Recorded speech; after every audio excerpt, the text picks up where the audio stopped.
Radio Ö3 heute am Montag mit Andi Knoll. Mahlzeit. Was gibt's zu essen? Naja, Weihnachtsessen. Frohe Weihnachten.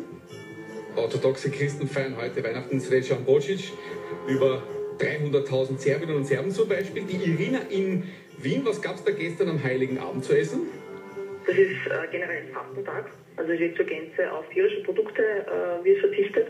Sprich aber auch keine Milch oder kein Käse. Sogar die Nachspeisen sind ohne Eier oder ohne Milch und ohne Butter gemacht. Das war gestern Abend, der Heilige Abend. Und wie geht's jetzt weiter? Alexander in Jembach. Ich bin gerade von der Kirche gekommen und jetzt werden wir Mittagessen.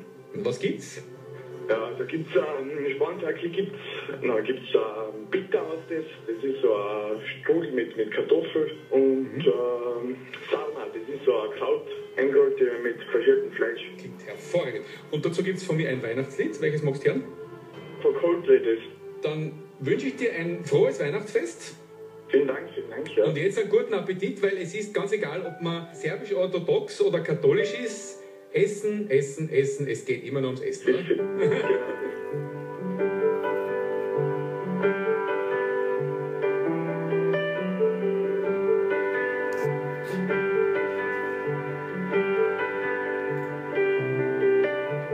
Christmas night, another fight, tears we cry.